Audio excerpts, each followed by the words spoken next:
Muy buenos días. ¿Has escuchado el refrán que dice, el que se enoja pierde? Pues pareciese que en el Evangelio eso es lo que podemos escuchar, porque vemos a los fariseos que cuando ven que Jesús hace algo muy bueno, que hace un exorcismo, que Jesús es capaz de expulsar el mal de alguien, los fariseos que están viendo allá se enojan y empiezan a decir cosas que no tienen sentido. Empiezan a decir, si Jesús expulsa a los demonios, es por el poder de Belcebú, el príncipe de los demonios. No tiene sentido esa clase de frases o sentencias. El mismo Jesús lo explica cómo un reino va a estar dividido contra sí mismo. Cómo el mismo Satanás va a pelear contra él mismo. Eso no va a suceder. Si un reino está dividido contra sí mismo, se desbarata, se destruye. Si algo podemos nosotros aprender del mismo demonio, de los demonios, es de que trabajan en unidad para provocar la división en nosotros. Suena raro, pero la estrategia del demonio es precisamente esa: divide y vencerás. El mismo Lucifer, los mismos demonios trabajan en unidad para que nosotros los cristianos nos podamos dividir, y entonces sí, ahí es donde nos va a poder derrotar. Una vez escuché una reflexión muy fuerte, me dejó pensando mucho, porque esta reflexión hablaba sobre la unidad y citaba cómo Jesús, incluso en la cruz, ninguno de sus huesos fue quebrado, porque así estaba escrito, ¿verdad? Que no iban a romper el cuerpo de Jesús, lo iban a lastimar mucho, pero no lo iban a romper. Ningún hueso se iba a quebrar, así estaba escrito. El demonio no pudo quebrarle ni un hueso a Jesús. Y resulta que San Pablo nos dice que nosotros somos el cuerpo místico de Jesús. Y pareciese que nosotros, con nuestras actitudes, sí estamos rompiendo el cuerpo de Jesús. Lo que el demonio no pudo hacer en la cruz, parece que nosotros con muchas actitudes estamos destajando el cuerpo de Jesús cuando hablamos mal del hermano, cuando lo criticamos, cuando lo excomulgamos, cuando con nuestro propio testimonio dejamos mucho que desear. San Pablo lo dice. No tenemos nosotros que sentirnos menos. La mano no se siente menos porque no es un ojo, y el ojo no se siente menos porque no es pie, sino que todos los miembros del cuerpo, en la diversidad de cada uno, trabaja en unidad. Así también nosotros en el cuerpo de Cristo. Cada uno tiene un lugar diferente.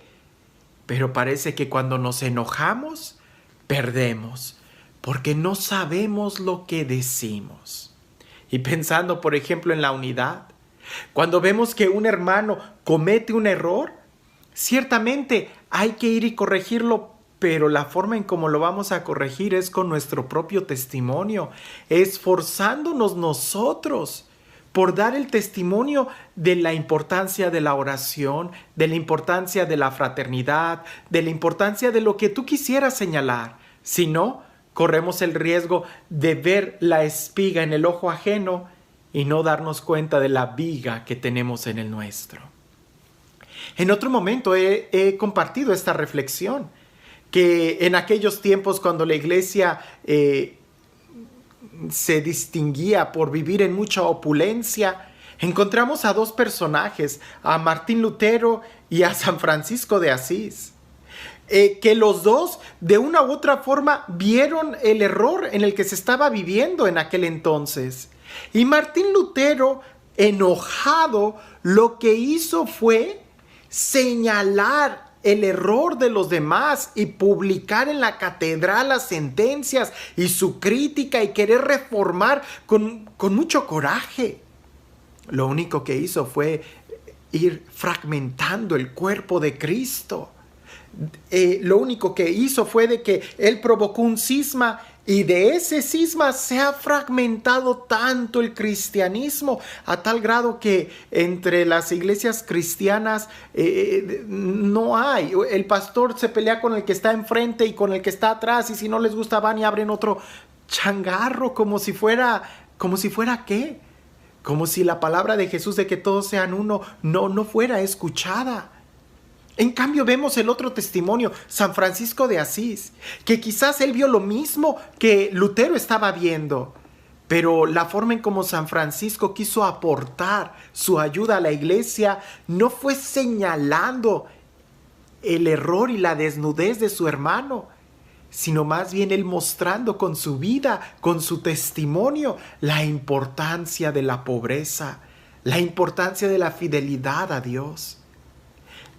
El que se enoja pierde. Cuando nosotros nos enojamos, no sabemos lo que estamos diciendo. Incluso cuando nosotros nos enojamos, nos dividimos por dentro, porque hablamos más rápido de lo que pensamos sin tomar en cuenta nuestras emociones, nuestro corazón. Y a veces decimos cosas que no queríamos decir. ¿Por qué? Porque cuando te enojas, te divides por dentro. Y cuando un reino está dividido, no puede subsistir. Nosotros tenemos que detenernos un momento y tratar de reflexionar y contar hasta 10, 20, 100, si es necesario. Aventarte todo un rosario, pero pensar muy bien lo que vamos a decir. Porque ya una vez que nuestra palabra esté fuera, no va a regresar a nosotros. Va a causar un impacto en aquellos que lo están escuchando. Sí, ciertamente, no somos ciegos. Si vemos que el hermano tiene un error, demos testimonio, seamos luz. Pero si lo que queremos es ir y corregir y denunciar y sacar la espada y tratar de... Ten cuidado. Lo que podemos hacer es herir más. Que ahora sí que, como dicen, la medicina resultó peor. El remedio resultó peor que la misma enfermedad. No. Primero aseguremos nuestro corazón. Primero veamos nosotros y desde nuestro interior busquemos la unidad. Si hay unidad, se puede salvar al hermano. Si hay unidad, podemos nosotros rescatar. Si en tu casa, en tu familia, con tu hijo, antes de herirlo, antes de lastimarlo, busca la unidad con él. Con tu esposo, si hay cosas que ya no toleras de tu mujer, antes de soltar una palabra enojado o enojada, busca la unidad. Porque si hay unidad, se puede salvar. Pero en el momento en que tú te sales, o en el momento en que corres a esa persona, o la lastimas de que sale huyendo, va a ser muy difícil que se pueda sanar una herida de ese tipo. Va a ser muy difícil que se busque la unidad cuando el miembro ya ha sido cortado. Jesús nos da el testimonio cuando Él mismo ora pidiendo, Padre, que sean uno como tú y yo somos uno. ¿Para qué? Para que el mundo crea.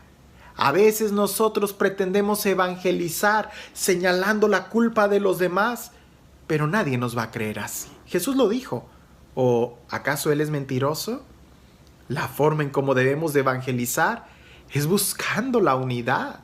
Y la unidad no es uniformidad, la unidad es cuando somos capaces de respetarnos. La unidad es cuando somos capaces de amarnos, de estar en comunión con Él.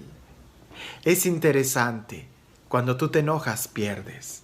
La estrategia del enemigo es dividirnos e incluso esa división puede estar desde nuestro interior, fragmentándonos, haciéndonos decir o hacer cosas que nos hacen daño. Este Dios que es el Dios del amor, el Dios de la paz, el Dios de la misericordia, el Dios de la unidad, el Dios que nos enseña que es más importante rescatar a quien está perdido que simplemente dejarlo solo. El Dios que incluso va por aquel que está aislado, dejando a las 99 que están muy bien. Pero ese Dios que sabe que lo más importante es estar unidos, reunidos, unidos en Él, porque así hay esperanza. Que sea este Dios quien el día de hoy nos atraiga hacia Él, nos atraiga a su corazón, nos haga vernos como hermanos y sobre todo nos dé la capacidad de discernir lo que más conviene a nosotros y a la iglesia. Que sea este Dios, el Dios de la unidad, quien nos bendiga en el nombre del Padre, del Hijo y del Espíritu Santo.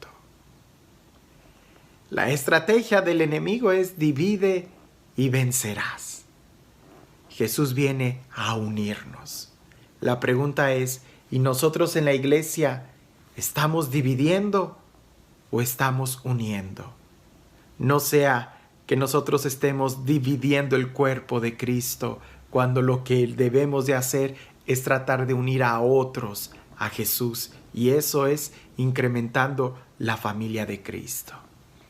Antes de enojarte, piensa en esto: el que se enoja, pierde. No pierdas, no te pierdas y no pierdas a ningún hermano. No des lugar al diablo, cuenta hasta 10, 20 o 100, pero siempre piensa que en la unidad hay esperanza. Cuando nos dividimos, ya no hay mucho que hacer. Que el día de hoy podamos vivir en fraternidad y disfrutemos la vida que Dios nos da. Que tengas un excelente día.